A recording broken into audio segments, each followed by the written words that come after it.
Fechou, então. Simbora.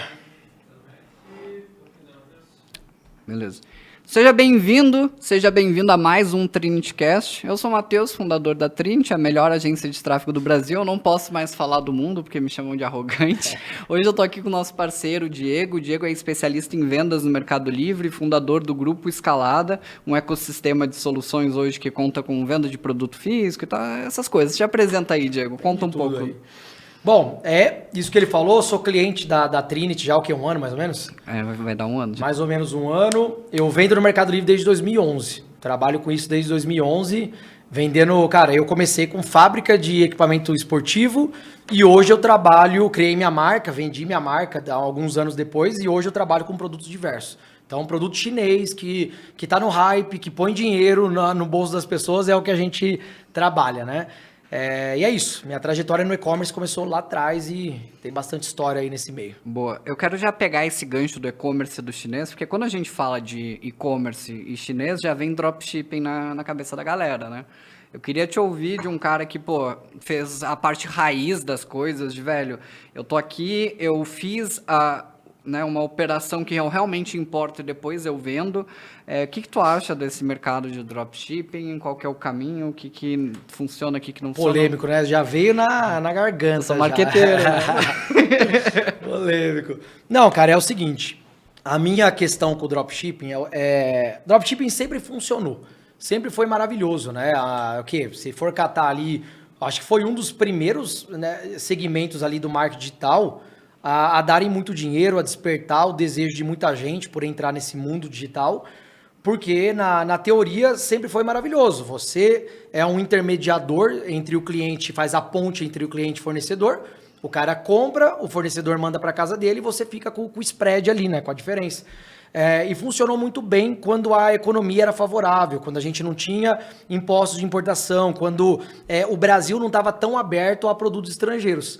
Né? Então, antigamente, eu sou da época do Deal Extreme, lá atrás, que o AliExpress nem era... O Alibaba não tinha a força que tem hoje, né? E a gente comprava coisas que jamais você imaginaria ter no Brasil, né? Produtos ali, eletrônicos e tal, dispositivos, aquelas besteiraiadas que você falava, cara, no Brasil você não acha, só comprando na China, né? Uhum. Então o dropship ele entrou numa época de ouro, onde as pessoas começaram a ficar sedentas ali por produtos diferentes, que você não tinha acesso antes, e passaram a ter. Só que qual que era o grande problema? Né? O dropshipping, as pessoas aceitavam receber uma mercadoria depois de 30, 40 dias e pagar mais caro por isso, porque era um produto que você não tinha no mercado nacional. As pessoas pagavam. Então, naquela época, o dropshipping era atrativo. Você jogava um tráfego direcionado, com criativo direcionado e produtos que estavam em tendência, né? E era lindo, maravilhoso, porque não tinha nada aqui no Brasil. Hoje em dia, por que não funciona mais? Muita gente ganhou dinheiro, só que daí começaram os problemas. Como, por exemplo, o primeiro problema que você encontra ali, troca de mercadoria. Na época, chegou um produto do AliExpress, chegou um modelo errado. Como que você vai trocar? Como que você manda de volta para a China? Como que você resolve o problema? Né? E na época, quem trabalhava com dropshipping era molecada, querendo fazer dinheiro, era pré-adolescente ali, querendo empreender na internet, pela facilidade que era. Você criava uma página no Wix ali, linkava como afiliado do AliExpress ou de qualquer outro site, fazia essa ponte. E o problema começa aí. Então, primeiro, nota fiscal, que é uma coisa que você já não tinha. Afinal de contas, quando você compra um produto, né, aqui de uma loja brasileira, você tem que ter a garantia, o respaldo. Né? Por mais que seja para consumo, você tem para, esse produto veio quebrado, eu tenho a nota aqui. Esse já era o primeiro problema que enfrentava no dropshipping. E aí depois começaram também problemas de taxação, de cair na alfândega. E o que acontecia? Esses caras, eles ganhavam dinheiro e depois desaparecia. Na hora que dava o problema para o cliente, agora, cara, cada um com o seu, né? Ele faz outra loja. Faz outra e começa de novo. E não é sustentável isso daí. Eu vim de uma escola de empreendedorismo raiz. Eu comecei como fábrica, né? Depois eu acho que você vai perguntar da história, mas eu comecei como fábrica. Então eu sei o que é você gerenciar a sua linha de produção do começo ao fim, você ter produtos, você ter estoque, você controlar a distribuição dos seus produtos, né? Controlar, inclusive, a precificação dele, né? E aí, hoje em dia, você tem produtos chegando da China em 4, 5 dias, em tempo recorde, né? Que nunca antes na história. Hoje em dia tem coisa que você come do AliExpress que 5 dias está na sua casa. Você fala, mano, mentira, esse estoque estava no Brasil, não estava, veio de fora, no navio. É bizarro. Navio não, no caso desse daí é avião, é aéreo, né? Mas é muito rápido hoje. Essa barreira de tempo não existe mais. E outra, hoje você tem produtos nacionalizados de qualidade que muitas vezes o cara encontra no mercado nacional. Ele não precisa mais comprar. É claro, vai comprar pelo preço. Só que daí o que o governo faz? Começa a dificultar. Entra o remessa conforme, tanto na Shein quanto no AliExpress, já fecha o cerco ali, né? Porque agora, entre comprar aqui e pagar mais de 100% de imposto, porque você tem imposto de importação de 60%, você tem o ICMS e mais a taxação que eles põem, dá mais de 100%. Um produto que você pagava, inclusive para o pessoal aí de audiovisual, muita gente comprava câmera, lente e acessórios de audiovisual por lá, né? E esse mercado meio que morreu agora com a taxação, porque não tem mais preço para você revender aqui no Brasil, entendeu? Então quebrou o mercado informal de pessoas que compravam da China para revender por conta do imposto e quebrou o dropshipping. Não funciona mais hoje em dia, não funciona mais, né? E aí entra agora o inimigo, que é o dropshipping dentro de empresas nacionais, que é o drop nacional, que eles falam, né? Uhum. São empresas nacionais, fabricantes, distribuidores, que colocam o produto dele à disposição para você fazer drop dentro dos marketplaces, que não é mais o e-commerce, é dentro do marketplace, não é mais a loja própria, né? E aí vem a barreira. Porque os marketplaces, eles aumentaram muito a régua, né? A régua de nível de profissionalismo dos vendedores. E hoje, pra você ter uma ideia, você tem uma taxa de atraso de Mercado Livre. Se você passar de 3% de reclamação, a sua conta cai para o vermelho. Caiu para o vermelho, você não vende mais. Você entra numa lista negra. Você atrasou mercadoria, você tem ali 5% de atraso. Quando você pega a medalha, isso cai para 1% de reclamação. Cara, 1%. 1%. Você tá falando que o cara fez 100 para 1. Exato. É assim, é bizarro. Você tem que ter um nível de qualidade, de controle operacional muito grande.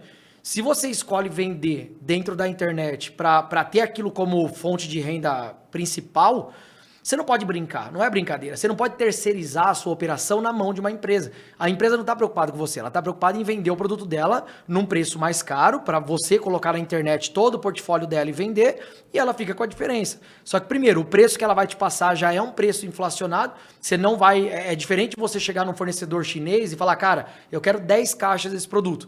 Porque o cara que está fazendo o drop com você está vendendo uma unidade. Ele tem o preço dele que já é quase um preço final. Então a sua margem de lucro diminui drasticamente, você não tem controle sobre a sua operação e põe tudo a perder, né, por besteira. Isso acontece muito, né? Por isso que hoje eu prego, né, eu tenho essa visão antagônica aí ao mercado que dropshipping acabou real, ninguém mais ganha dinheiro com isso. Legal. E teve o lance do custo de aquisição de cliente, né? Porque antigamente tu conseguia ter um ROAS 6, 7, a gente estava até falando em off ali, que hoje em dia ROAS 3, cara, é jogo de retenção, né? Custo de aquisição de cliente e recompra, que é uma coisa que a gente não tem controle no drop também. Não. A base é dos caras. Exatamente. Então, tu diria que o drop hoje é o caminho, né, que vendem como mais fácil, mas que é uma armadilha, assim, o cara entra num poço ali. Então, o caminho mais saudável e mais raiz, mais antagônico, como tu trouxe, seria o quê? O cara realmente importar, ele trazer...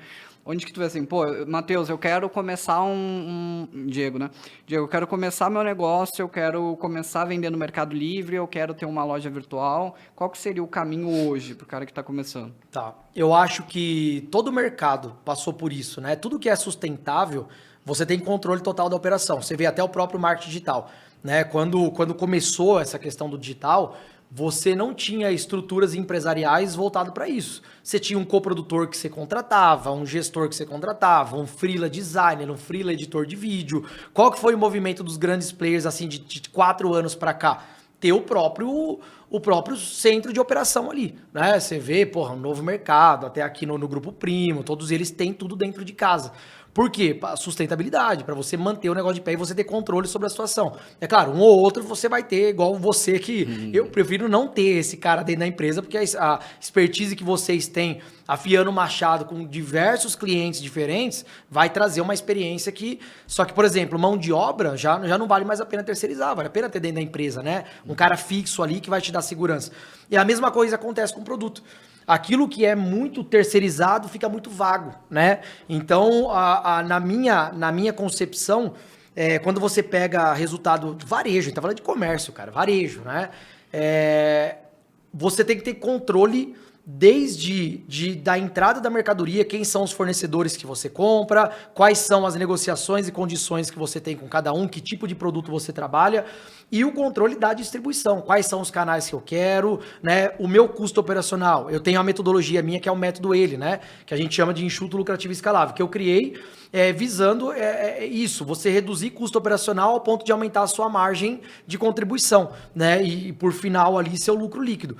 E quando você tem controle total, o controle está na sua mão. Se você tem produto que no seu fornecedor você não consegue comprar em grande escala, a sua margem acaba caindo drasticamente porque você não tem preço, o CMV, né, o custo da mercadoria vendida, ele acaba sendo mais alto, você fala, pô, por que eu não posso enxugar meu portfólio, que é o trabalho que a gente faz hoje de consultoria? Pega empresas que o cara tem 2.000 SKUs e fatura, sei lá, 200 mil reais na loja física dele. A gente enxuga isso para menos de 20 SKUs no Mercado Livre e ele chega a faturar às vezes 700 mil, 800 mil, né? Com um custo operacional ridículo e com preço baixo. Então, por quê? Porque ele tem controle, ele vai comprar em poucos itens quantidades maiores, vai negociar preços melhores.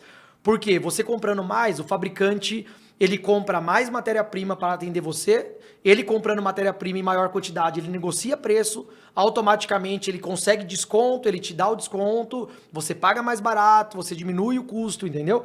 E aumenta a sua margem. Então o controle é fundamental. Por isso que eu acho que hoje o caminho para o cara que está entrando agora, por mais que você não tenha experiência no empreendedorismo, mas cara, pô, eu acho o dropshipping legal porque eu que trabalhei CLT a vida inteira, eu não consigo, eu não entendo, eu não sei o que é gerir, eu não sei o que é ter um galpão, eu não sei o que é, né, você ter uma gestão financeira e tal.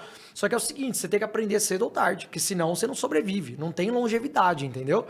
E é basicamente isso. E no começo, hoje a plataforma ela é muito automatizada. Você tem o Full, a gente estava falando aqui, né, que você falou, pô, o Full hoje, o Mercado Livre ele faz sua logística. Pra você ter uma ideia, a minha operação de Mercado Livre hoje, só da minha conta de Mercado Livre, a gente fica na faixa de 1 milhão. Poderia faturar muito mais, depois eu posso explicar o porquê que eu não faturo. Todos os meses, né? Mensal. Todos os meses com consistência. E depois eu explico o porquê. Só que a minha operação é terceirizada. Para tocar uma operação de 1 milhão numa loja física, porra, às vezes você precisa de 2, 3 lojas e dezenas de funcionários e turnos diferentes. No Mercado Livre, eu terceirizo, eu tenho 2 funcionários que recebem mercadoria, etiqueta e agenda coleta do Full. Caraca. Então, hoje é tudo automatizado, né? Não tem por que você querer terceirizar. Simples, e a margem vai... com certeza. Né? Legal. E, cara, assim, eu imagino que a gente tem 2 cenários, né? A gente tem o fabricante, uma pessoa que já tem ali uma operação, às vezes, física, tá querendo entrar no mercado... mais digital, assim, e a gente tem a outra pessoa que é o cara que realmente quer começar a vender por conta, assim. Qual que é o caminho para ele encontrar um bom nicho? Tipo, o que é um bom nicho para anunciar no Mercado Livre? O que é um bom nicho para e-commerce? Se existe um bom nicho, ou é uma coisa muito, pô, eu me identifico com isso aqui, eu acho legal. Como que é esse caminho que o Drop chama de mineração de produtos, né? Cara, uma coisa boa do Drop é isso, né? Ele traz uma lição muito grande, um aprendizado muito grande de mineração. Isso daí, sem dúvida nenhuma, porque o cara tem que ser assertivo do produto, senão o drop não funciona, né? Não funcionava lá atrás. Mas é uma pergunta boa isso, porque é o seguinte, existe uma grande diferença entre a loja própria e o marketplace, tá? O e-commerce, ele é o contexto da venda eletrônica, certo? Só que ele tem as suas ramificações ali. A loja própria, ela está dentro do e-commerce, mas é onde você tem a sua loja. Você trabalha a sua marca, o seu branding, os seus produtos, etc. E você tem o marketplace, onde ali o nível de consciência do cliente é o nível mais alto. É aquele cara que ele já entra sabendo o que ele quer comprar. Ele não entra para pesquisar, entendeu? 90% já entra sabendo o que quer comprar. Então, você perguntou de nicho. Quando é loja própria... você necessariamente não precisa trabalhar nichado. Mas quando você cata a loja própria que funciona, 90% delas é nichado. Né? 90%. Por quê? Você trabalha o branding da sua loja. Por exemplo, eu acabei de receber uma mensagem de um mentorado que eu tô com 2 gatos agora, né? Nunca gostei de pai de pet. A Carol fez eu comprar gato, agora tem 2 pó de gato lá. Uhum. Mas aí... esse cara, mentorado nosso, fabrica produto de pet, né? De gato, arranhador e tal. E ele tem uma loja própria e também vende no Mercado Livre. Foi o cara do G4 lá que eu indiquei? Não, cara, é outro cara. É outro outro cara. cão de gato. É outro cara. Legal. Eu tenho muito de que faz essas coisas, arranhador e tal, eu tenho bastante. E ele tem uma marca bem conhecidinha, ele roda tráfego, né, voltado para aquela marca e tudo mais. Então, quando você fala de loja própria, a escala ela é horizontal. Você não escala vertical, né? Você não tem profundidade do mesmo produto. Por quê? É igual entrar numa loja. Você vai numa Decathlon da vida comprar uma bermuda pra você correr. Você chega lá, você não compra sua bermuda. Você tem uma camisa que não fica, não sua, né? Não fica com cheiro. Você tem um apoiador de celular pra você carregar aqui no braço. Você tem não sei o que lá, uma garrafinha. Você acaba entrando lá pra gastar R$40 numa bermuda, você gasta 300. Você aumenta o ticket médio. A loja ela é voltada para isso. Então, por isso que você tem que trabalhar nichado e dar opções para a pessoa acrescentar mais produtos no carrinho, aumentar o ticket médio, né? Para você diminuir até o CAC ali do cliente e tal. E beleza, você tem que mostrar opções para ela. E aí existem várias técnicas de e-commerce, como por exemplo, né? A gente. Isso daí é legal para quem não entende. O e-commerce ele é muito manipulável, né? Então as pessoas acham, pô, esses daqui são os mais vendidos. Não, é o mais vendido que o dono da loja quer que você ache que é o mais vendido. É o que tem mais estoque. Às vezes o cara quer livrar estoque, fala, pô, isso aqui é uma merda, eu quero pôr como mais vendido ali, né? E aí ele põe mais vendido. Então é isso, é basicamente induzir as pessoas a comprar, a gastarem mais dentro do site, né? E você tem que ter variedade. Então ali a regra é outra, é você ter horizontalidade de produtos, opções para a pessoa agregar no ticket médio e menos profundidade, que você muitas vezes não tem dinheiro para ter muita profundidade e tantas opções. Agora, quando a gente fala de marketplace, a regra muda totalmente. Marketplace é você ter poucos produtos, muita profundidade. Porque não pode acabar. O que mata uma operação de marketplace é você ter ruptura de estoque, né? Você tem que ter sempre o mesmo produto para oferecer, porque o marketplace, quando você entra numa Amazon, no Mercado Livre, a gente fala que tem a vitrine. O que é a vitrine? A primeira página de pesquisa, né? Você vai pesquisar lá smartwatch, aparece uma página com 50 anúncios. A gente tem uma estatística que 76% das pessoas que entram, elas não vão até a segunda página. Elas vão comprar na primeira. E preferencialmente nas primeiras dobras, né? Principalmente porque hoje boa parte das vendas é feita por smartphone. E smartphone, o cara não quer ficar rolando a tela embaixo, né? A tela é menor e aparecem ali 4 produtos na primeira página. Então ele vai comprar ali, digamos, dos 12 primeiros anúncios ele vai comprar. Né? Você tem que dar um jeito de colocar seu produto em destaque. Aí você tem estratégia de publicidade dentro dos marketplaces, né? E o que a gente fala de ranqueamento, que é o trabalho que você faz para ganhar esse destaque baseado na alta taxa de conversão. Só que assim, como que você mantém uma alta taxa de conversão se você tem ruptura de estoque? Pô, começou a converter rápido porque você fez uma campanha de precificação dinâmica, começando com um preço mais baixo, pô, vendeu, tô com uma taxa de conversão de 10%, tô subindo, né? Porque o algoritmo entende assim, pô, o cara que tá na primeira página tem uma taxa de 3%. Tá chegando um cara agora vendendo o mesmo produto com uma taxa de 10. Pô, eu vou ganhar mais dinheiro com esse cara, deixa eu dar relevância para ele. É isso que o algoritmo entende. E aí, quando você tá ali, né, chegando perto da primeira, acabou o estoque. Pô, todo aquele trabalho foi por água abaixo. Ele zera a inteligência total. Tipo, Eles eram. Se você voltar ali, em 24 horas, ainda que recupera. Mas, pô, depois de 3, 4 dias, pô, é um novo trabalho, é um novo aprendizado, é tudo. Você teve ruptura total ali. Então, falando de nicho, marketplace, a minha filosofia de trabalho, que antigamente eu fui pioneiro nisso, tá? Você pode procurar na internet que ninguém falava de trabalhar com multinicho. Hoje em dia todo mundo fala, né? E eu sempre bati nessa tecla, você tem que trabalhar com o que dá dinheiro. Esquece. multinicho? Multinicho é vender qualquer coisa que dê dinheiro. Entendi. Entendeu? Ah, cara, eu tenho esse suporte de microfone e ele é escalável, ele dá dinheiro, as pessoas querem comprar, ele tem alta demanda. Então é isso que eu vou vender. Entendeu? Você não vender por gosto. Você não vender porque você tem apego à sua loja. Ah, mas eu tenho uma loja de autopeça, eu quero vender autopeça. Ok, pode colocar, mas talvez você não tenha tanta escala quanto comprar uma maquininha de cortar cabelo e vender. E às vezes a margem é até maior. Então é a minha filosofia hoje para negócio, assim, pelo menos de introdução, que você falou, para o cara que tem lojista ou para o cara que está começando do zero. O cara que está começando do zero vai no que é mais fácil.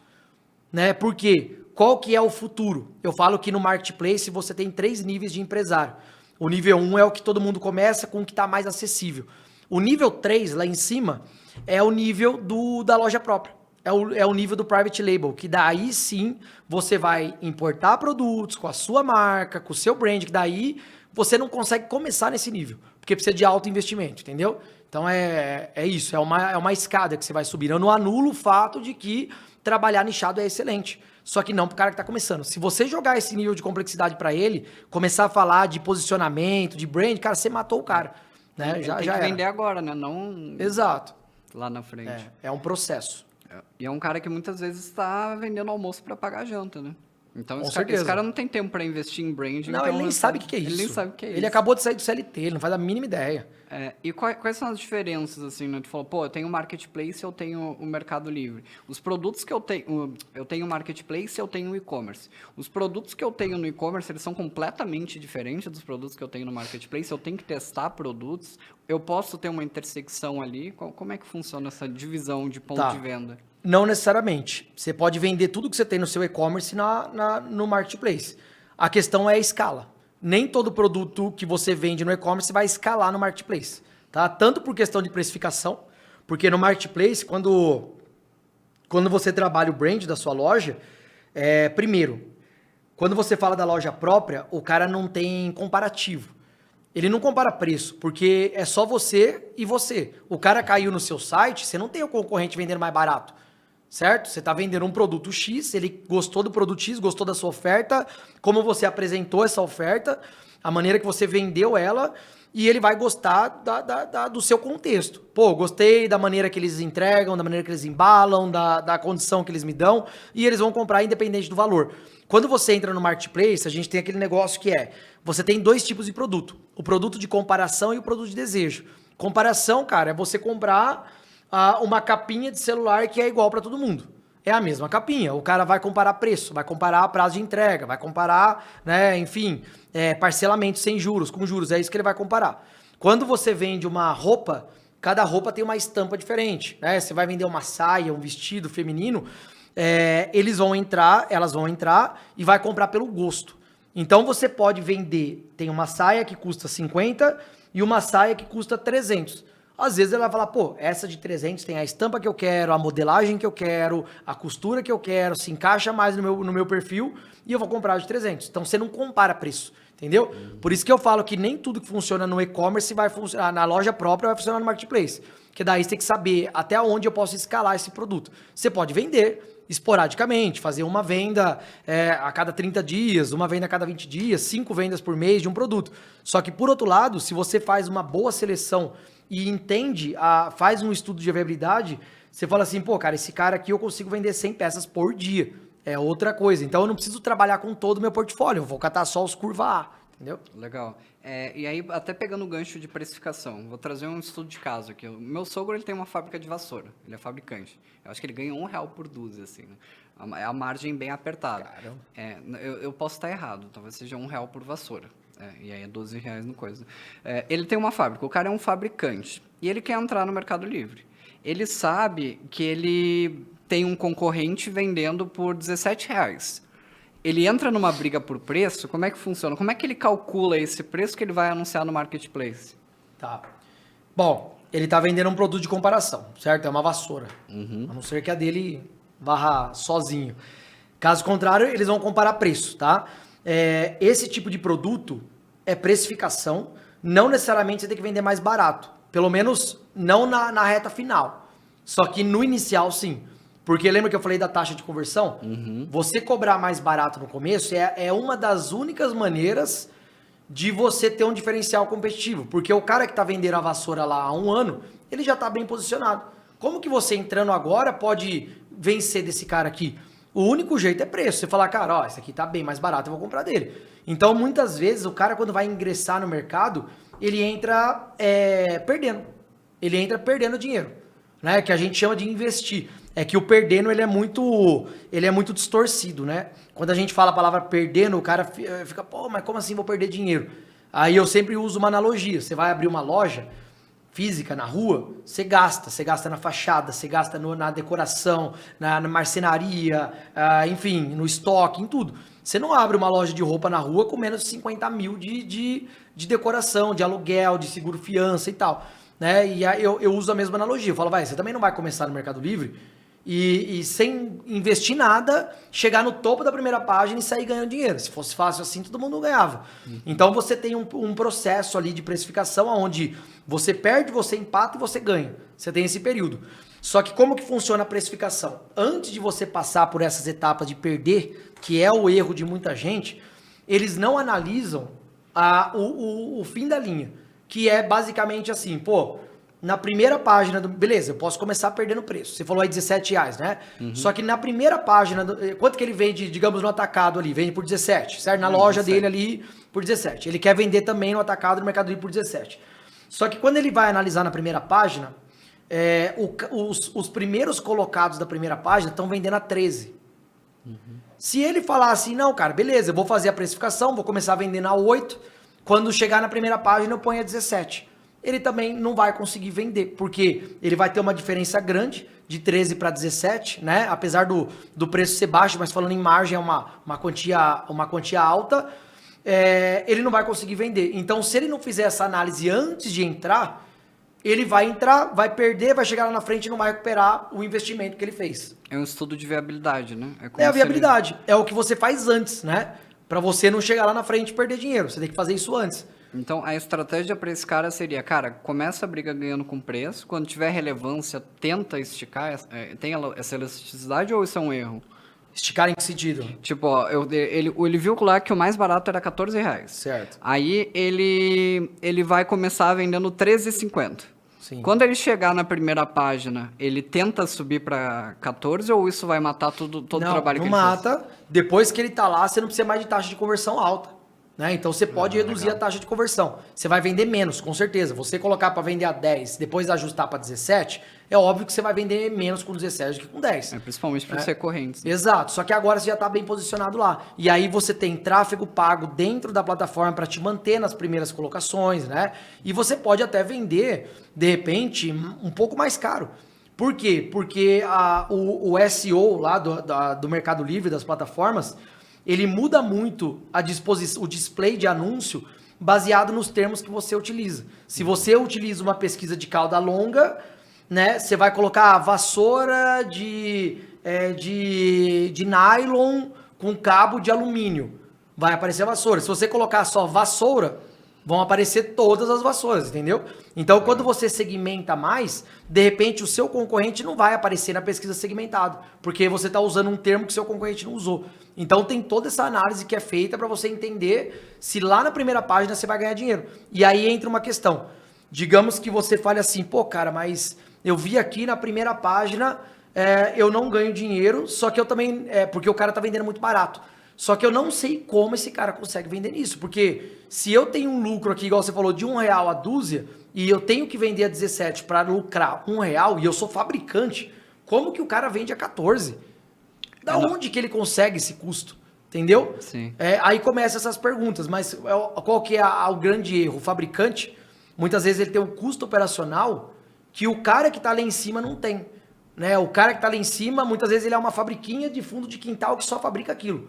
O seu sogro que fabrica vassoura, ele tem mais 200 SKUs que ele fabrica. Um exemplo, entendeu? Entendi. Então ele tem maquinários, ele tem funcionários, ele tem passivo trabalhista, né? Ele tem processos, ele tem não sei o que lá. Isso acaba onerando a empresa, o custo operacional, o galpão para manter tudo isso. E o cara que está na primeira página, ele só fabrica vassoura no fundo da casa dele, tá vendendo como MEI, entendeu? Não paga imposto. Não tem equipe. E ele só fabrica a vassoura, entendeu? Ele vai ter um custo de fabricação muito menor do que o seu, mesmo você ser um gigante do mercado. Você não vai conseguir competir com aquele cara. Então, por isso que essa análise ela tem que ser sempre bem precisa, lembrando que você não consegue acertar 100%, porque depois que você analisou tudo isso, você só valida quando você começa a vender e chega lá. Aí você validou. Caso contrário, não, entendeu? Então, é isso. E aí, puxando esse exemplo do varejista. Cara, eu sou um varejista que eu vendo só por atacado.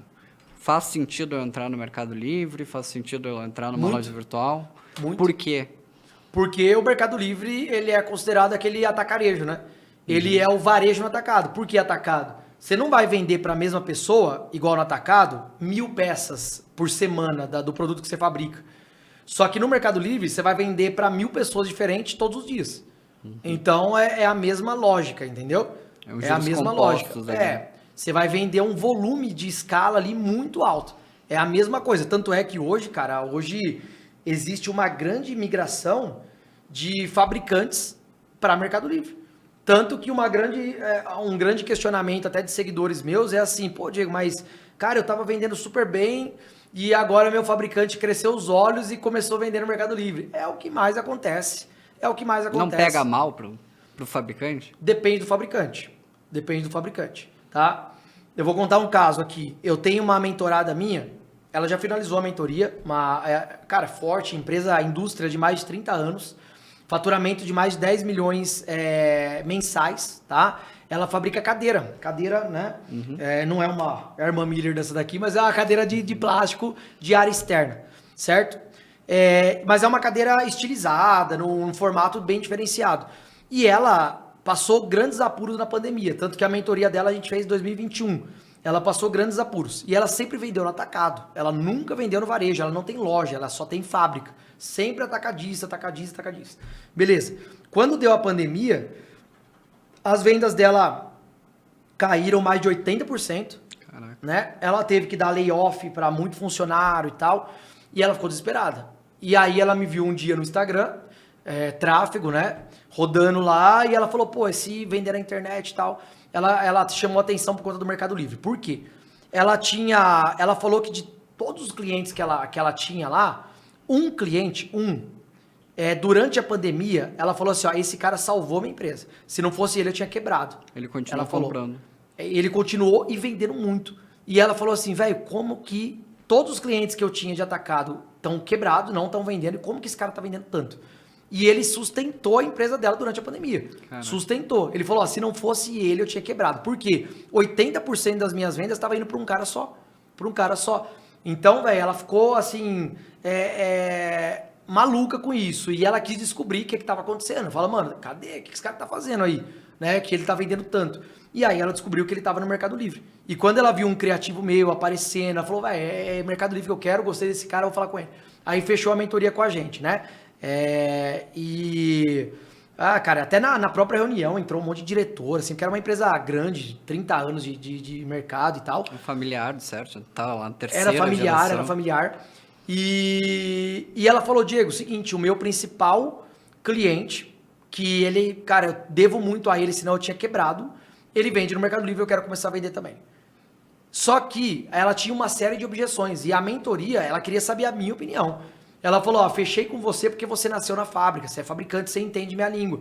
E ela falou, o que você acha? Eu falei, eu falei o seguinte, na minha opinião, o cara, ele te sustentou, ele ainda compra de você, ele é um belo de um cliente, e eu não acho que agora você pode virar as costas pra ele e falar, ó, cara, vou concorrer com você, tenho preço melhor que você porque eu sou fabricante, que se dane, né? Dane-se você, agora eu vou vender aqui. Eu acho que você tem que ter uma conversa com ele, né? Entender o tipo de produto que ele vende, dar exclusividade para ele naquele produto, e como você é fabricante, você diversifica, né, e entra com outros produtos no Mercado Livre. E ele tinha cadeira, que ele vendia a cadeira preta e a branca, que era a que ele mais vendia. Daí eu falei, ó, você vai vender outras cores, você não vai entrar na preta e na branca. Se quiser entrar na preta e na branca, você vai fazer um outro molde. Só que a gente sabe que quem tem, né, injetora, um molde de uma cadeira dessa custa mais de R$500 mil. Custa mais de R$500 mil, um molde de uma cadeira, tá? É caro pra caramba. Eu sei porque eu já fiz molde de anilha, que eu fazia injetado, né? De borracha. E aí eu dei a letra pra ela. Eu falei assim, ó, faz o seguinte, eu já comprei molde também. Aqui no Brasil, os moldes de anilha custavam R$50 mil de cada anilha, né? Quando eu tinha fábrica de equipamento. Então é uma anilha de 10, de 15, de 20, 25. E eu comprei na China. E na época que eu comprei na China, cada molde saiu por $3 mil. Né? E $3 mil na época o dólar tava 3 e pouquinho, então era muito mais barato comprar aqui. Eu falei pra ela, ó, importa o molde da China, ou manda fabricar as cadeiras na China. Daí, pô, mas eu nunca importei, não sei como que é. Daí eu dei todo o direcionamento pra ela, ela comprou o molde da China, ela comprou, chegou e começou, ela seguiu o que eu tinha falado pra ela, entendeu? Ela não quis concorrer direto com o cliente dela, mas ela fez um produto diferente pra escalar no Mercado Livre. E ela vendeu o mesmo produto do cliente dela em cores diferentes. Fez um contrato com ele de exclusividade naquelas duas cores que eram as cores que ele mais tinha em escala, né? Uhum. E foi a salvação dela. Mas eu já vi também outros casos que o fabricante só fala, velho, dane-se. Eu tenho que salvar minha empresa, não interessa. Agora o jogo mudou, que é o que mais acontece. É o que principalmente fabricante pequeno. O grande ainda tem mais consideração com clientes mais antigos, né? Agora o pequeno não tá nem aí. O pequeno é direto na internet, direto no B2C, entendeu? Entendi. Legal. Então, hoje o Escalado, né? Vocês têm um produto lá, o curso online para quem quer aprender. Vocês passaram por mais de 2.500 mentorados nesse programa de mentoria que tu explicou agora desse processo. Tu tem um número de faturamento desses mentorados? Mais ou menos, assim? De quanto que eles vendem pelo Mercado Livre? Tá. Ou uma média dos maiores, sei lá. A gente não tem uma média precisa, assim, porque é o seguinte, são muitos perfis ali, desde o cara que começa do zero, né, que hoje a gente abriu mentoria para o cara que começa do zero, CLT, não tem experiência nenhuma, e ele vai entrar para a empresa e tem acesso ao ecossistema, né, de soluções nossos. E esse cara, muitas vezes a gente tem muitos casos de pessoas que começam do zero com a gente, em 3 meses de consultoria o cara vai para 200 mil de faturamento, para 300 mil de faturamento. Entendeu? E a gente tem casos de pessoas que entram ali faturando, igual o último que eu postei na internet. Ele entrou faturando 42. E em 4 meses depois ele foi para 450 mil. Né? Foi até um criativo que eu mandei para vocês lá da Trinity para rodar ele. A gente tem casos assim, muitos casos assim, né? Só que em sua grande maioria, eu falo que você se basear por faturamento é uma grande ilusão, porque faturamento não é dinheiro no bolso. E outra coisa, para você faturar alto, você tem que ter dinheiro girando, né? E muitas vezes o cara que está começando do zero, ele vai entrar com 20 mil, com 25 mil. E 25 mil, a gente considera um markup de 100% para venda, você vai faturar ali 50, 60 mil.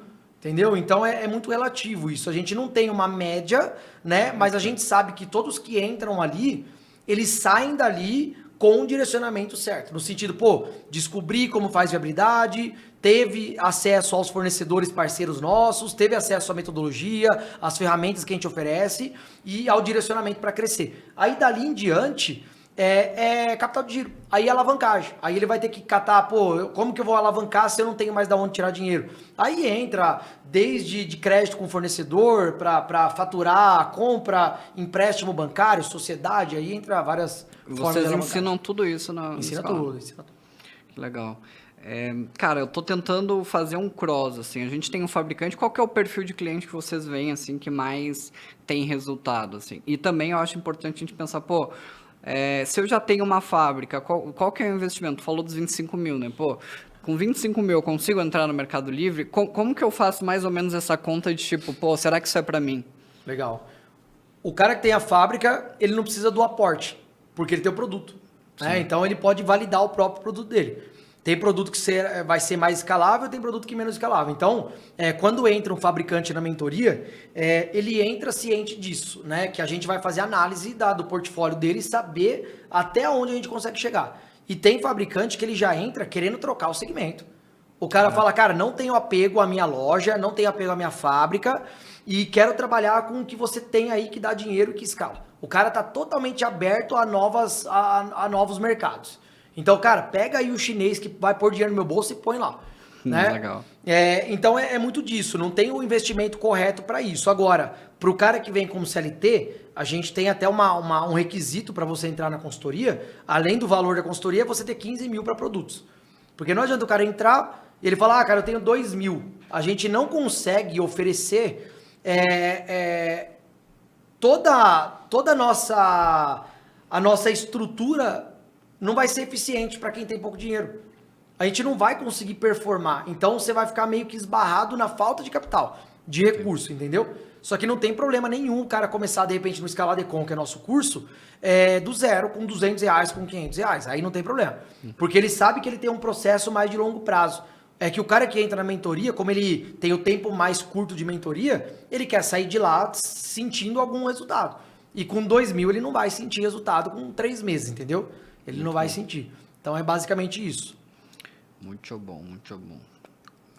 Os mentorados, a gente tem um Nutrify. E, cara, hoje vocês são um grupo, né? A gente tem várias soluções para e-commerce dentro do grupo. Tu quer falar um pouco sobre, além dessa mentoria, desses cursos, além do treinamento de Mercado Livre, o que vocês têm, né, trabalhado para a galera? Onde vocês estão ajudando majoritariamente a galera? que tem, pô, a contabilidade e tal. Como é que foi essa história? Você virou sócio da contabilidade e tal? Eu virei sócio lá. Cara, a história, vou resumir o início lá, tá? Eu sempre tive uma mentalidade que, pela empresa do meu pai tinha um pequeno comércio ali de bairro, né, de ferro e aço. E meu pai, ele nunca diversificou os produtos que ele vendia. Era sempre aço, carbono, mecânico, tubo mecânico voltado para a indústria automotiva, para fazer pistão, amortecedor e tudo mais. E o setor dele entrou em crise depois da 2008, daquele boom, né, que teve lá do subprime lá nos Estados Unidos e tal, e pegou muitos setores, inclusive o automotivo, e como meu pai vendia para a indústria automotiva, automaticamente a clientela dele sumiu, evaporou do dia para noite, né? Demorou, foi um efeito dominó, mas para chegar na mão dele levou um tempinho. E como ele nunca saiu daquele tipo de produto, de repente para trabalhar com cobre, com alumínio ou com tubo retangular, quadrado, né, mudar o portfólio, ele quebrou, né? E na época eu tinha começado o meu negócio. Então, pela experiência que eu tive com ele, eu sempre tive a mentalidade assim, eu preciso diversificar meu negócio, né? E eu comecei a vender no Mercado Livre por acaso. Eu treinava CrossFit, fiz uma barra fixa, né, de pull-up, para treinar em casa. Ele tinha ferro lá, eu catei, soldei uma barra. Aí um amigo pediu, outro pediu, vendi para um, para outro. Depois coloquei no Mercado Livre, sem pretensão nenhuma. E na mesma semana eu vendi um monte. Eu falei, opa, aqui tem um negócio, né? E começou desse jeito. E aí, um ano depois, eu abri minha primeira academia de CrossFit. Já vou dar uma esticada na história. Abri minha primeira academia, depois abri a segunda academia. E aí eu percebi uma oportunidade dentro desse segmento de criar uma marca de suplemento. Não deu certo porque eu não tinha know-how e a gente pivotou ela numa marca de pasta de amendoim, que foi a Proven Peanut Butter, né? Depois abri minha importadora, que eu comecei a importar produtos de CrossFit para diversificar o portfólio também. E aí, por último, abri uma cartonagem, que era uma empresa que fazia caixa de papelão. Então, a minha ideia, vendo meu pai, era assim, cara, para eu me proteger dos altos e baixos de um determinado segmento, um determinado setor, eu diversificar. Então, pô, se a produção de equipamento tá ruim, eu tenho as academias. Se a academia tá ruim, eu tenho a marca de suplemento. Se a suplemento tá ruim, eu tenho a cartonagem. E aí eu buscava, né, tirando a academia, porque a academia não é escalável, né, ela é escalonável, todo o resto é escalável. Né? Caixa de papelão, você fabrica milhares e milhares e milhares para o mesmo cliente, você escala a quantidade. A pasta de amendoim, mesma coisa, né? Ela tem uma penetração nacional, a gente colocou em distribuidoras e tal. E era essa a minha visão. E aí depois eu percebi que eu estava errado também, né? Por quê? Porque são modelos de negócio totalmente diferentes. E você tinha que ter expertise em cada um deles, porque, pô, eu fui do setor ali de fabricação, você tem que ter um know-how muito grande de fabricação, que era meu core business ali, da onde vinha todo o dinheiro, era a fabricação com a venda no Mercado Livre. Né? Eu não vendia para cliente final, aliás, para B2B. Era só Mercado Livre, depois tive loja própria e outros marketplaces também. E ali vinha todo o meu dinheiro, e com esse dinheiro eu ia abrindo outros negócios.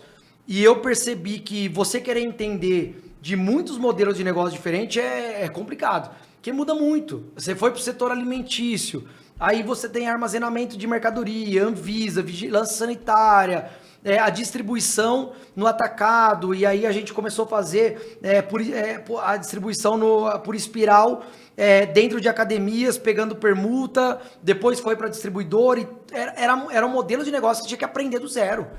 Entendeu? É muito complicado. E quem geria isso? Eu era o dono de todas as empresas, eu e minha esposa, sozinho, eu e a Carol. Dono de tudo, querendo gerenciar tudo e contratar pessoas para tudo. Deu certo todas, cara. Eu nunca tive uma empresa no vermelho, né? Só que assim, você já viu o livro Essencialismo? Né? Ele tem aquele símbolo das setinhas, né? E você tem aquela bolinha da energia e pequenas setinhas para várias direções. Ou você tem a energia com uma seta enorme, sem fim, numa única direção. Então é aquele negócio. A gente leu o livro lá do Trabalho 4 Horas por Semana e foi ali que eu conheci o princípio de Pareto, 2018. E eu falei, cara, é isso aqui. É o princípio de Pareto, eu não conhecia, né? E eu falei, é exatamente o que acontece, porque 80% da minha receita vem da fábrica e da importadora, que é nichado para equipamento de CrossFit. E 80% do meu esforço vem das outras. Aí eu falei, pô, eu fico me matando em coisas que não vão me levar a lugar nenhum, porque eu não tenho como me dedicar de corpo e alma em todos os business, né? Que eu não tinha sócio. E ao mesmo tempo eu poderia diversificar horizontalmente dentro do meu próprio setor. Então por que eu não me desfaço das outras empresas e foco em uma só? E foi em 2018 que eu comecei a vender as empresas. Aí vendi a academia, vendi a primeira unidade em 2018, a segunda unidade, cara, eu dei uma sorte do caralho, porque eu vendi em dezembro de 2019 e a pandemia começou em fevereiro de 2020, entendeu? Fevereiro, então foi um tiro certeiro, assim, que, nossa, isso daí foi sorte. Coitado de quem comprou, né? Exato. E o cara é amigo meu até hoje, deu tudo certo pra ele lá. Ele deu tudo certo. A marca de suplemento também vendi em 2019, tá no mercado até hoje. Todas as empresas que eu vendi estão no mercado até hoje. A Proven, que é a marca de pasta de amendoim, eu patrocinei atletas, né? O Tadala Fella lá, os caras, enfim, um monte de cara do fisiculturismo. Do CrossFit também, né? Que patrocinei o Pablo Chalfun, que foi o primeiro atleta do Brasil aí pro CrossFit Games e tal. Então a gente, cara, deu certo, a gente conseguiu fazer. Inclusive até pivotando o brand da marca e criando voltado para um público de musculação. A gente sempre foi, cara, sempre teve visão para negócio, sabe? E nunca teve medo de errar, nunca teve medo de gastar, de se frustrar. Porque a gente compra experiência. Por mais que você tá errando, você tá comprando experiência, né? Comprou dados, né? Exato. E tudo isso que eu fiz dos erros levou ali um intervalo de 9 anos. 9 anos de experiência. 9 anos. Até eu vender a última empresa, que foi a 3 Seconds, né? Que foi a fábrica. Que eu vendi em 2021 essa empresa. Foi a última empresa que eu vendi. Vendi porque eu também dei muita sorte. Eu tava na pandemia. Na época que começou a pandemia, eu falei, fudeu, porque as academias estão fechadas, não era uma atividade essencial, o governo fechou, e eu falei, velho, e agora, né? Porque minhas vendas, a maior parte delas vai para academia. E a outra parte para o público final no Mercado Livre. Só que no Mercado Livre, eu escalava, e quando eu vendia para academias, era um montante maior, porque o cara comprava academia fechada. Então eram vendas ali de 200 mil, 300 mil, que a gente conseguia empurrar coisas a margens maiores, né?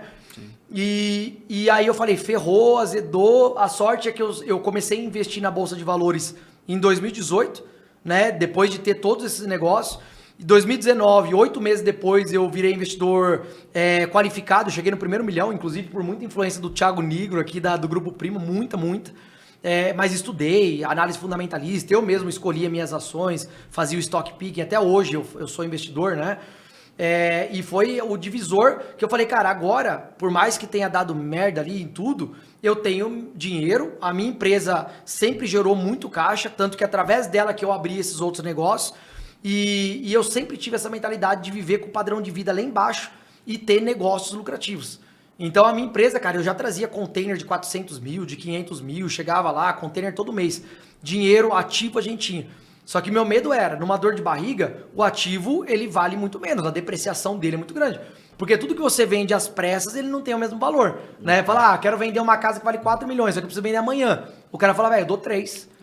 Você quer, você vende. A gente brinca que a falta de dinheiro emburrece, né? E é certeza. o lance do caixa. Eu vejo muito essa pegadinha de quem começa a dar certo. O lance do essencialismo, que tipo, o cara começa a olhar e fala, não, agora eu vou comprar uma academia de jiu-jitsu porque eu gosto de jiu-jitsu, eu vou abrir um delivery porque eu sei fazer hambúrguer. O cara acha que tudo vai dar certo, aí ele fica naquela loucura e nisso ele vai queimando caixa. Exatamente. Muitas vezes tem uma reserva de emergência, né? Sim. Na empresa e na pessoa física. E às vezes até a geradora do caixa ali começa mal e ele não tem como fazer a manutenção dos outros negócios, que estão em fase de crescimento, não chegaram no break-even muitas vezes, o cara tem que fechar tudo.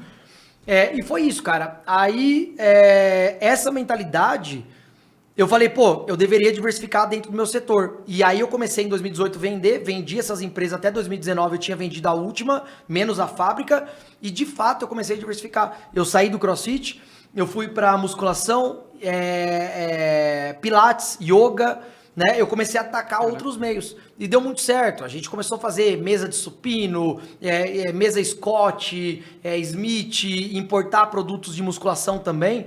E foi o divisor, jogou a nossa empresa, né, para cima, até em valor de mercado, que a gente foi vender ela depois, vendeu bem.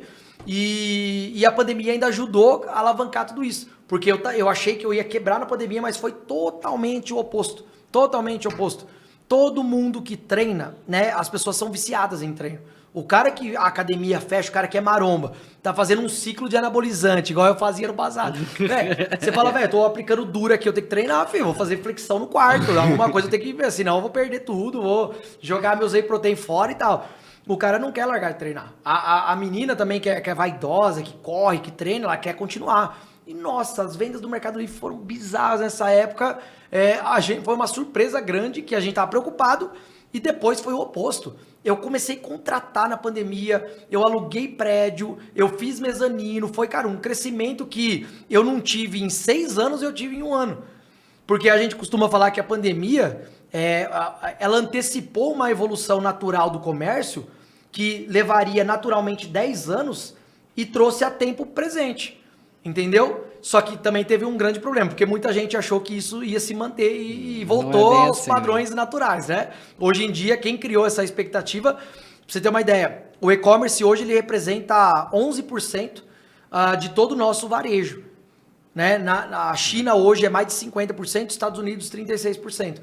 E no Brasil acelerou para quase 18% durante a pandemia.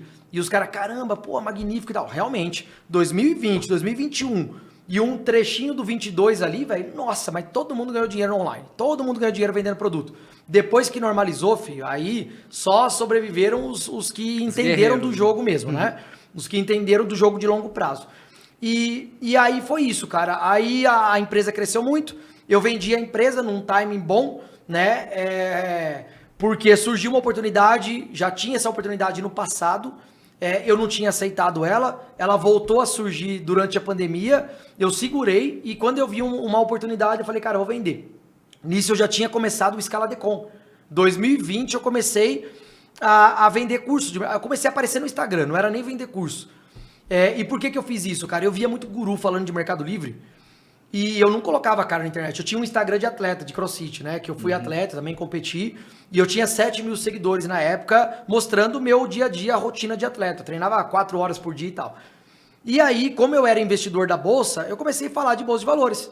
Eu tinha feito lá o Fórmula de Lançamento com o Érico Rocha, gostei do mercado. No começo não acreditava nisso, porque eu era muito de chão de fábrica. E eu falava, filho, esse bagulho de vender curso é besteira, daí não dá dinheiro. O que dá dinheiro é empreender, é contratar pessoas, é ter estoque, produto e tal. Eu não botava nenhuma fé. Inclusive, acho que não tem tempo, mas essa história, a ingressão no digital é uma história bacana. Mas aí eu entrei e comecei a falar de ações. Só que eu sou um cara, você deve me acompanhar, eu vejo seu nome me acompanhando lá. Eu sou muito verdadeiro na comunicação, né? Quem tá assistindo aqui, quem vai ver depois, vão poder perceber isso. Eu não gosto de iludir ninguém, eu não falo que você vai ter resultado rápido, né? Muito pelo contrário, cara, é resultado pé no chão, consistente para você viver disso.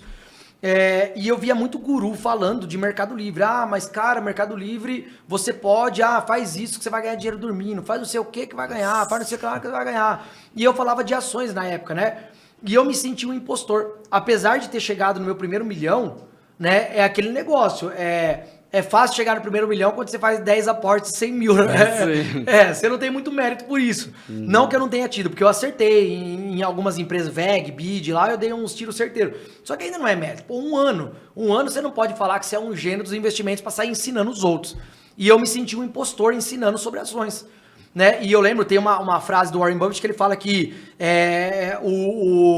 você só se torna um investidor de verdade quando você passa por uma grande crise, né? E é uma coisa que eu tinha na cabeça.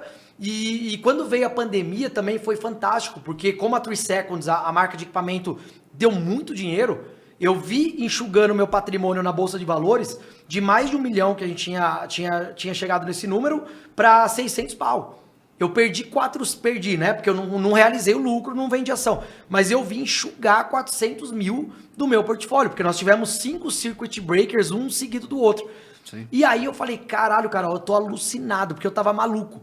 A minha fábrica dando muito dinheiro, a bolsa perdendo dinheiro, e eu animado com isso. Eu falei, agora é a hora que eu vou meter grana aqui. Porque eu via, cara, a bolsa, né, você catava o índice tipo do SIP, da NASA, quando você cata o histórico das bolsas estrangeiras, toda grande crise eles se recuperaram. até a última dos Estados Unidos, que alguns bancos quebraram, o Estado teve que pôr dinheiro para reanimar a economia, era algo que todo mundo viu assim, pô, agora os Estados Unidos não sai dessa, agora o mundo tá na merda. 2 anos depois, a Bolsa Americana tava batendo a máxima histórica. Aí eu falei, foda-se, se eu perder tudo eu faço dinheiro de novo, eu vou meter dinheiro aqui. Eu tava animado. Aí eu falei, eu validei aquele negócio da grande crise. Porque eu tive estômago pra ver meu 400 mil indo pro saco. E não liquidar. Um cara que começou a vida com R$200, cara. Eu comecei minha empresa com um pedaço de ferro e R$200, que custava R$200 um pedaço de ferro. Entendeu? Caraca. E eu vi saindo esse dinheiro da minha mão e eu animado. Por quê? Do mesmo jeito que tava entrando muito por conta do mercado da minha empresa, eu também tava investindo muito. Tudo que entrava eu colocava na bolsa. E aí foi quando eu dei um salto de alguns milhões na bolsa e, cara, eu falei, pô, agora eu entendi como o jogo funciona, né? Porque no mesmo ano, dezembro de 2020, a bolsa bateu a máxima histórica, 118 mil pontos, né? No mesmo ano, a bolsa se recuperou. Então foi fantástico ali, né? Isso não deixa de ser um exercício de alavancagem, né? Exato, foi. Tanto é que eu sempre fui muito mão de vaca, muito assim, conservador. Sempre guardei tudo que eu ganhei para investir no negócio. E 2020 eu falei, cara, vou comprar minha casa. Aí paguei 2 milhões à vista na minha casa, realizei uns lucrinhos lá, porque daí o PL de algumas ações estava muito exagerado. Falei, vou realizar. Realizei, comprei minha casa, comprei uma Porsche, comprei tudo. E aí mudei minha linha editorial no Instagram. Porque eu falei, cara, eu não vou falar de ações, apesar de eu ter tido estômago na pandemia e ter feito tudo isso, eu ainda me sinto impostor. Porque eu não tenho tempo de mercado, eu não tenho bagagem técnica, até tinha, mas eu não me sentia bem falando daquilo, sabe? Eu falava, não, eu tô falando uma coisa... Porque tu não vivia só daquilo, Exato, né? eu não sou investidor profissional, não é o que eu fiz da minha vida, eu sou empreendedor.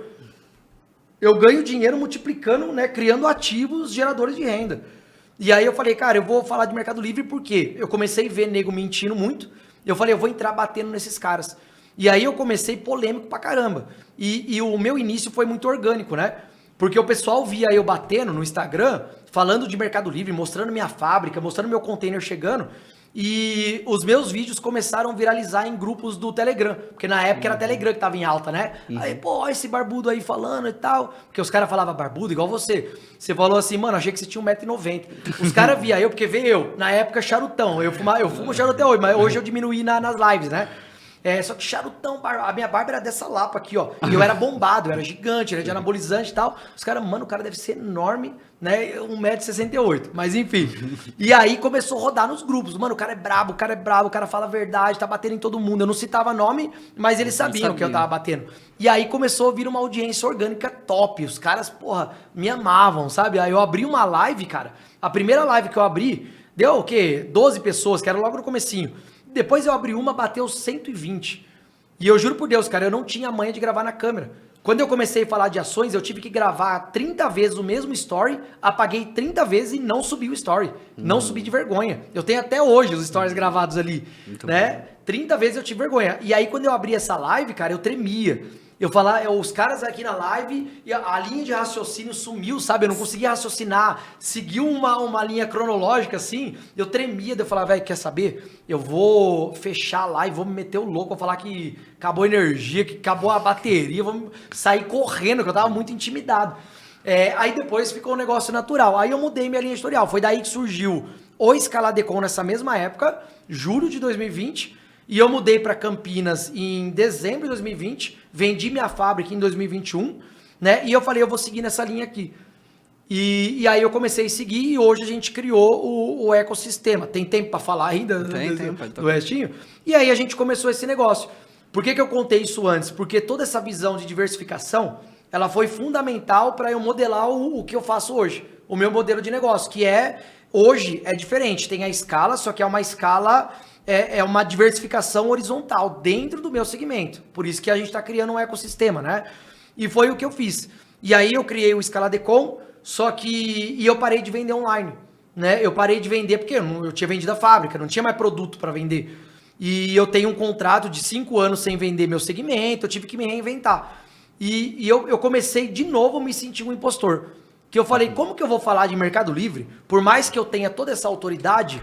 Né, de tudo que eu construí, porque é notável. E não tem como, ganhou vendendo curso. Não, cara, eu nem vendia. Eu tinha o quê? 4 meses de curso. Eu não vendia curso pra nego falar isso. Mas sempre tem alguém que vai falar, porque não conhece a sua história e não tem problema também. E aí foi quando eu falei, cara, eu entrei numa zona de conforto absurda. Eu engordei mais de 15 quilos. Eu fiquei gordão porque comprei uma bela de uma casa, piscina quase que dentro da sala, entendeu? Piscina aquecida e sauna e não sei o que lá, e carrão na garagem, condomínio fechado. Eu falei, velho, trabalhar porra nenhuma, agora só aqui milionário, gravando storyzinho, só no celular, aquilo vendendo o curso, tá tudo certo.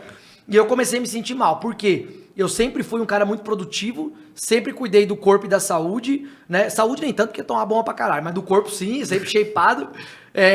Mas isso, a testosterona lá em cima, me fazia ser uma máquina de produtividade, entendeu?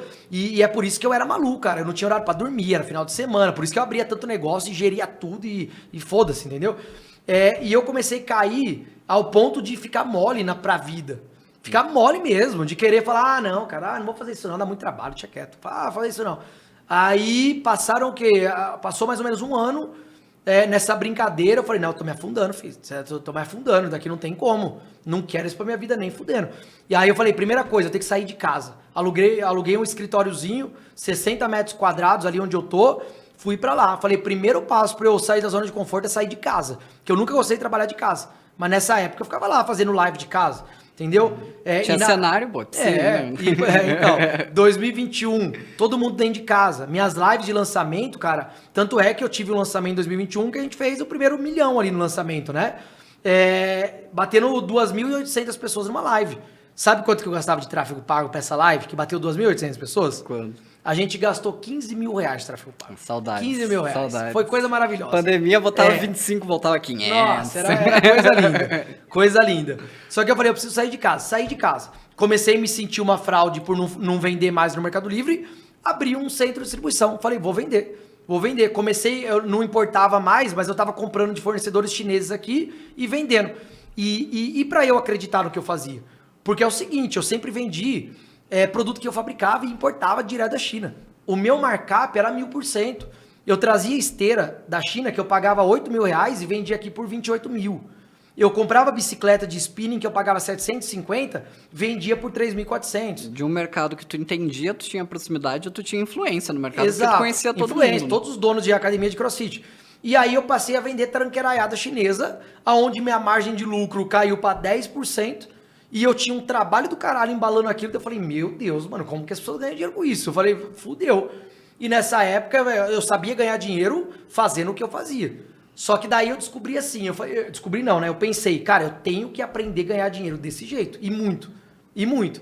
E aí foi quando eu criei o método ele. Aqui a nomenclatura mesmo, o nome, eu fiz em 2023. Só que a metodologia eu fiz naquela época, que eu falei, bom, primeiro, eu descobri o quê? Que para eu ganhar, sei lá, 50, 100 mil reais por mês, numa margem de 10%, eu tenho que faturar muito alto.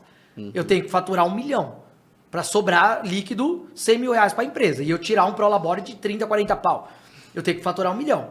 Como que eu vou faturar 1 milhão vendendo um produto que o preço final dele é 30 reais, 35 reais? Haja escala.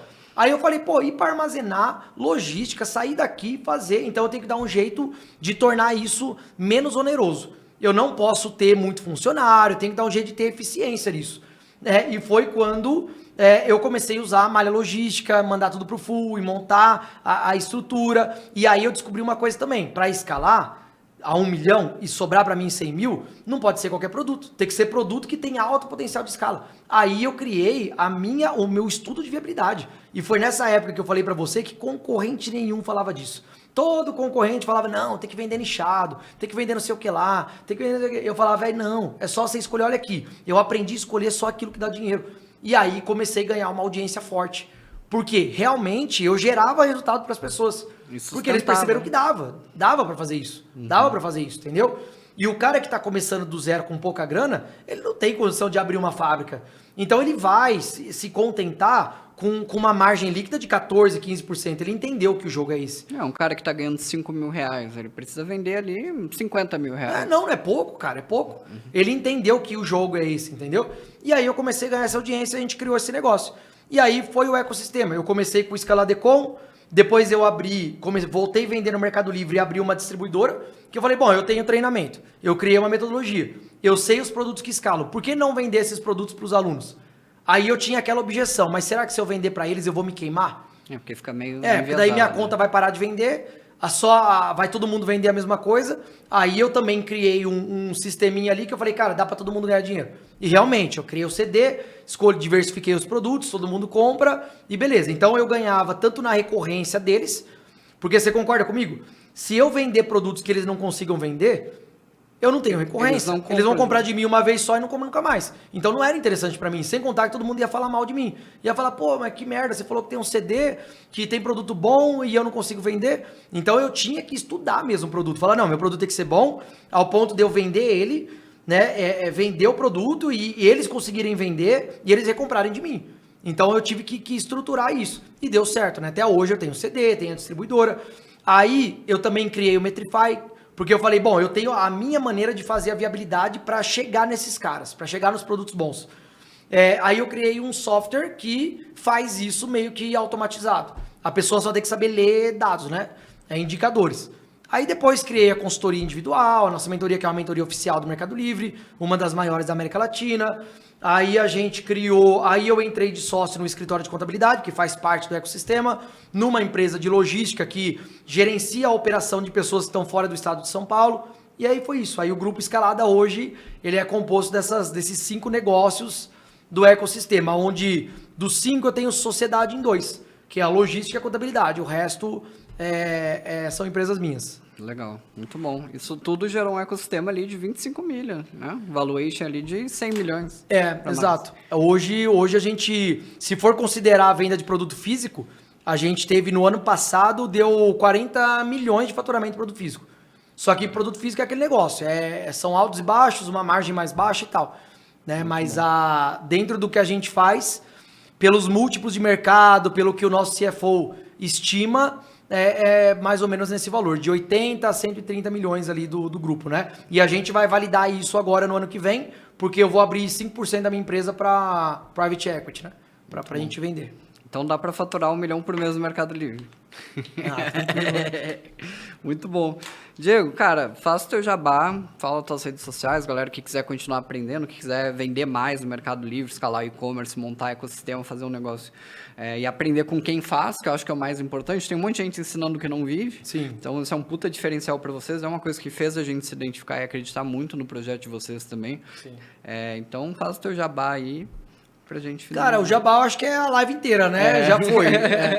Eu falei bastante coisa aqui do meu ecossistema.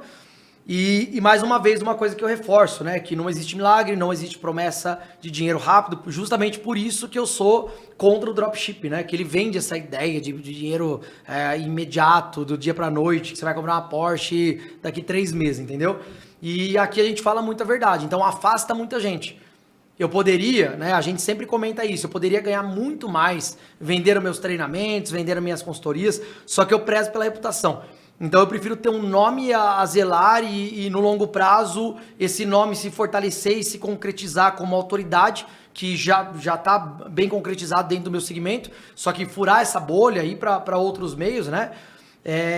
E é isso, cara. E hoje nós temos a consultoria, independente se você está começando do zero, se você tem uma empresa, se você tem uma fábrica. A gente sabe que o mundo físico hoje, ele está, entre aspas, com os dias contados, em termos de margem, de escala, né? Hoje, muita gente compra no online e isso não tende a parar por aqui. Se a gente pegar os países já desenvolvidos, que desbravaram esse caminho antes da gente, né? Como eu falei, a fatia de venda online deles é muito maior. A gente está em 11%. Ou seja, está engatinhando, está começando agora. O cara que entrar agora, ele entra numa janela de oportunidade que talvez daqui 2, 3 anos ela se feche, né? Então é basicamente isso. Aí quem quiser me seguir no Instagram é Diego Rosa, com H, né? Diego Rosa, dá um jeito de pôr na tela aqui em algum lugar. A gente põe. Diego deixar. Rosa, e aí entrando no meu perfil, no link da bio, você tem lá os meus produtos, o Metrify, a mentoria, o nosso podcast, que eu também tenho um podcast, e é isso. Muito bom. Galera, obrigado. Mais um episódio concluído. Uma aula de varejo, de Mercado Livre. Uma puta história do um guerreiro que é o Diego. É um cara que eu admiro demais. Então não se esqueçam de se inscrever no canal, deixar um comentário, acompanhar o Diego nas redes sociais. Para seguir me acompanhando é @MatheusLuvier no Instagram ou @DTrinityDG, que é da empresa, né, que controla isso aqui. E até o próximo episódio. Valeu. Muito bom. Isso aí. Cansei.